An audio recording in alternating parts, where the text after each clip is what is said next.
It was supposed to be his last day in the city before catching the train home. Tsutomu Yamaguchi was a 29-year-old marine engineer for Mitsubishi Heavy Industries.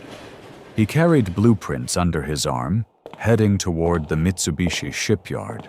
The summer sun had just begun its ascent, casting long shadows on the streets of Hiroshima. A small drone of an aircraft caught his attention. He noticed a plane release something that floated downward by parachute.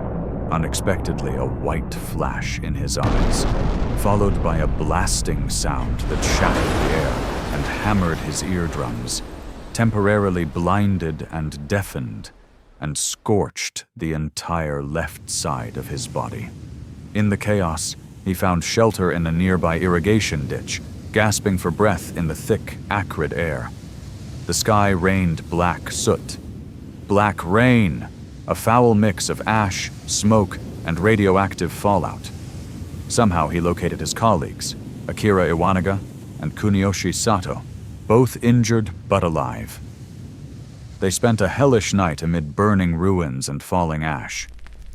Together, they navigated through a city that had become unrecognizable, a flatland of ruin, corpses, and silence broken only by crackling fires and distant cries.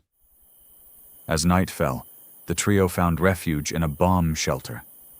The city still burned. Bodies lay twisted in the streets, some still moving, some calling out for water. He saw children with skin hanging like rags, mothers holding charred infants, and a city swallowed by a light no one had ever seen before. That night, under a sky veiled in smoke and starlight, Tsutomu Yamaguchi sat in stunned silence, his wounds throbbing, his mind reeling from the enormity of what had occurred. This morning, the sun doesn't bring warmth, only lights to reveal the full scale of devastation. Hiroshima turned into a graveyard. Charred bodies lay twisted on the roads, arms outstretched as if frozen mid-run. Burned remnants of once bustling neighborhoods stood silent, cloaked in gray ash and the stench of death. Tsutomu Yamaguchi walked to the city every step a battle against pain and shock. Around him, survivors, the walking wounded, staggered like ghosts, their eyes hollow, their clothes fused into skin, their minds shattered. Yamaguchi and his two colleagues made their way to the railway station. The platform was a chaos of crowds of scorched, dazed figures dragging themselves toward salvation. The train that emerged for the smoky horizon was battered but moving. They climbed aboard. Air inside the train was thick with the smell of blood, sweat, and smoke. The train will carry them overnight to their hometown.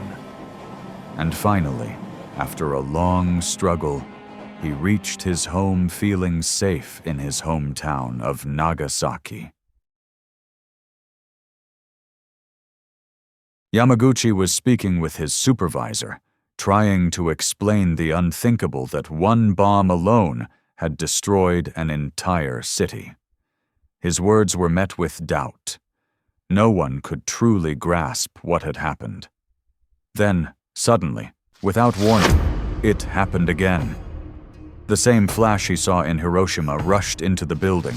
The windows shattered, the ground shook, and a loud explosion roared through the air.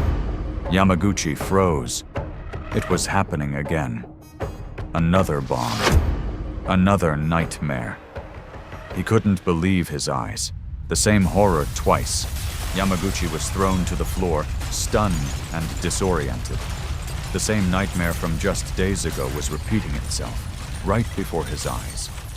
He had survived Hiroshima, and now he was standing inside the firestorm of Nagasaki. He had absorbed a second dose, a second atomic bomb. Yamaguchi burst out of the shattered office. The streets were in chaos.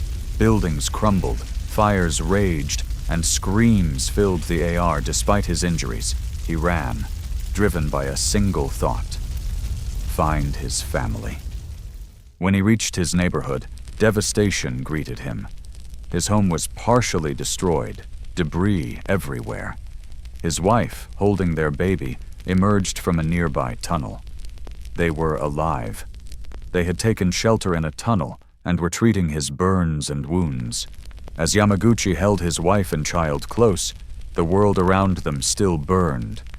But for a moment, time stood still. They had survived the unthinkable. Twice. But survival was only the beginning. The war ended days later. The bombs stopped falling, but the scars, both visible and unseen, remained. Yamaguchi, forever changed, carried the weight of both cities in his heart.